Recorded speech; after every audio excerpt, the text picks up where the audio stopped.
पितृलोक में जीवात्मा कुछ समय तक वास करती है। जैसे जब वेंटिलेटर नहीं थे तब आदमी को बहुत पहले ही मरा हुआ घोषित कर दिया जाता था। फिर जब से वेंटिलेटर का आविष्कार हुआ,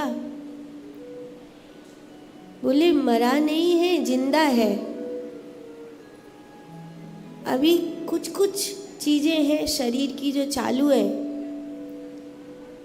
हो सकता है कि वापस आ जाए। ऐसे ही मरने के बाद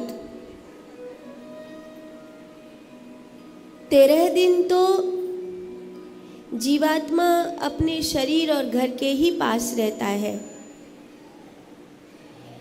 13-14 दिन बाद जीवात्मा जिसका शरीर जल गया और घर वाले उसके निमित्त भोजन पानी का दान कर चुके, उसकी चीज़ों को निकालकर फेंक चुके, धीरे धीरे वो वहाँ से विदा होना शुरू हो जाता है। फिर उसकी यात्रा शुरू होती है किसी वृक्ष पर, कभी पानी में, कभी अग्नि में, कभी वायु में जीवात्मा विचरण करता रहता है। शरीर न होने के कारण, स्वयं की विस्मृति होने के कारण जीवात्मा को अपना गंतव्य पता नहीं होता। तब अपने परिवार के किए गए पुण्य के द्वारा जीवात्मा को कुछ समय के लिए पितृलोक प्राप्त होता है।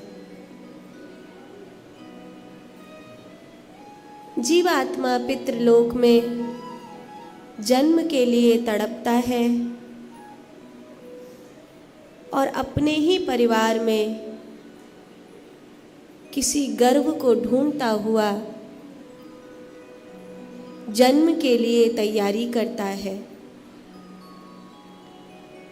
जिस जीवात्मा को अपने ही परिवार में जन्म लेने के लिए गर्व नहीं मिलता, वो एक लंबे समय तक पितृलोक में वास करता है। चूंकि पितृलोक की एक समय सीमा है, एक अवधि है, इसलिए जीवात्मा ज़्यादा देर पितृलोक में नहीं रह सकता। इसीलिए किसी वृक्ष पर पानी का घड़ा लटका हो, वहाँ पर वो जीवात्मा रहता है। खासकर पीपल पर, बड़ पर, बेर पर, अमलतास पर आदि आदि कुछ वृक्ष ऐसे हैं। फिर वो जीवात्मा भूखा प्यासा जन्म के लिए तड़पता हुआ प्रायश्चित करता है और फलस्वरूप नया जन्म लेता है।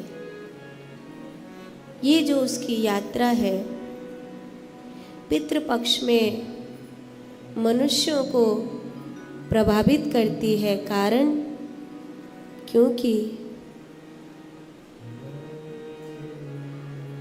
मनुष्यों का जब 1 साल पूरा हो रहा होता है, तब पितृलोक का 1 दिन पूरा हो रहा होता है। मनुष्य के लिए ये 15 दिन 1 साल पूरा होने के बाद आते हैं। पितरों के लिए ये पूरा दिन होने के बाद आते हैं।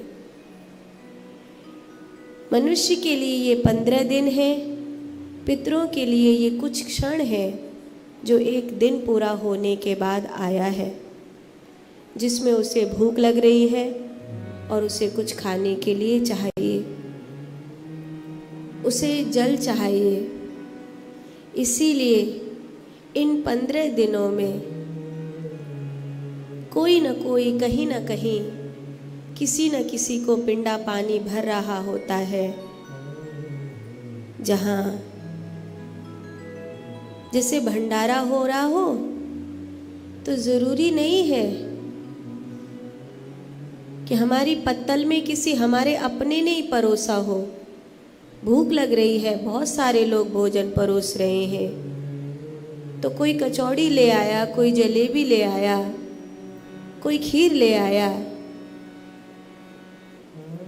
भंडारे में तो कोई कुछ भी परोस सकता है और करने वाले लोग उसमें से पा लेते हैं। ऐसे ही अपनों का दिया हुआ पिंडा पानी स्वीकार्य होता है जीवात्मा को, लेकिन अगर आप दे रहे हैं तो हो सकता है न जाने कौन उस पिंडा पानी से तृप्त हो जाए। इसीलिए सच्चे भाव से इन 15 दिनों में जो आपसे बन पड़ता हो वही करिए, क्योंकि हो सकता है आपके अपनों को तृप्ति मिले और हो सकता है किसी और को भी आपके द्वारा पिंडा पानी प्राप्त हो जाए।